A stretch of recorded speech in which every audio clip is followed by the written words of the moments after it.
The rain had been falling for hours, the kind that turns highways into silver ribbons and makes even neon signs look tired.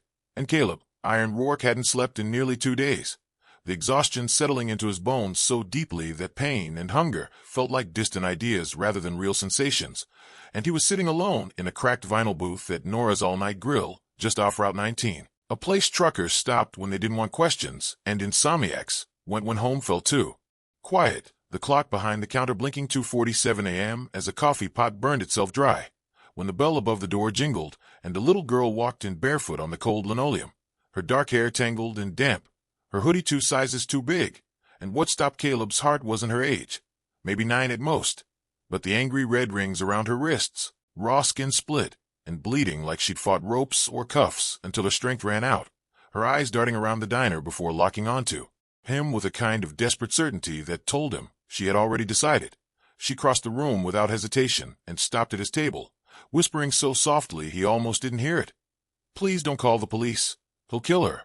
And Caleb slowly set his mug down, every instinct he'd learned in 25 years riding with the Black River Saints MC rising to the surface, because this wasn't fear born from imagination. This was fear born from memory. "Kill who, kid?" he asked quietly, keeping his voice steady, and she swallowed hard and pointed through the rain-streaked window. "My sister. She's in his cruiser." And Caleb followed her finger to the parking lot where a state trooper vehicle sat idling in the shadows, with its lights off, and in the back seat, barely visible, was another little girl younger, her small hands pressed against the glass as her mouth formed silent screams, and the girl at the table choked out the rest in broken breaths. "We ran from his house. He caught her first. He said if I tell anyone he'll make her disappear like the others." And that word, others, hit Caleb like a hammer, because monsters always had a count.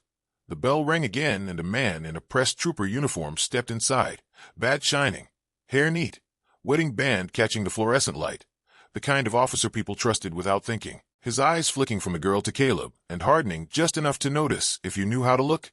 "Lily," he said gently. "There you are. You scared me half to death." Extending his hand, and the girl shrank back and clutched Caleb's leather vest, and Caleb stood, his 6'3" frame unfolding as he placed himself between them. "She doesn't seem eager to leave with you, officer." The trooper replied smoothly, introducing himself as Officer Grant Holloway, claiming emergency custody, foster placement, troubled kids, rehearsed words rolling too easily, and Caleb looked down at the girl and asked her real name, and she whispered, "It's May. My sister is Anya. Our last name is Lynn.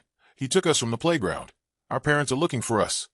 And Holloway's smile slipped for half a second before his hand drifted toward his holster, and Caleb moved on instinct, gripping the man's wrist before the gun cleared leather, leaning close enough to see the panic bloom behind the badge, telling May to lock herself in the restroom. And when she ran, Caleb dialed a number he never used unless things were past.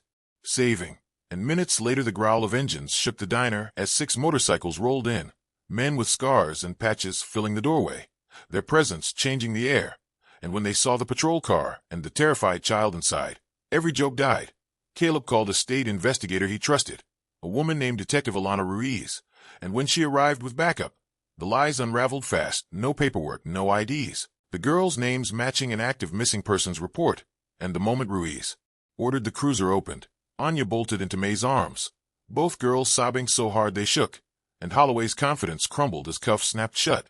But the story didn't end there, because May spoke again, voice small but steady, telling them about a locked cellar, pictures of other girls, promises of what happened if they disobeyed.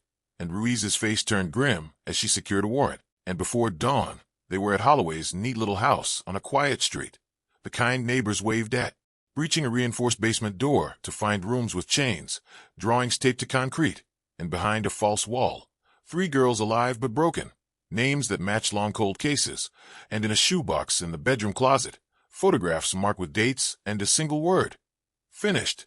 And the weight of it pressed down on everyone there, because evil had worn a uniform and smiled for years, the aftermath stretching into morning as parents were called, reunions breaking hearts open in parking lots. And Caleb stood back, letting the girls cling to their families, feeling something loosen in his chest he hadn't known was tight.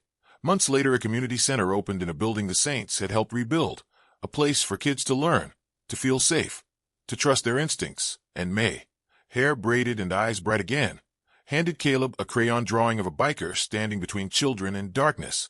The words, "Heroes don't always look safe," scrawled across the top, and as he pinned it up, beside his old road maps, his phone rang with another desperate parent on the line, another child missing, another wrong feeling ignored, and Caleb grabbed his keys as his brothers mounted up without a word, engines roaring into the dawn, because he'd spent most of his life being someone people crossed the street to avoid, and now he was the one they called when the system failed.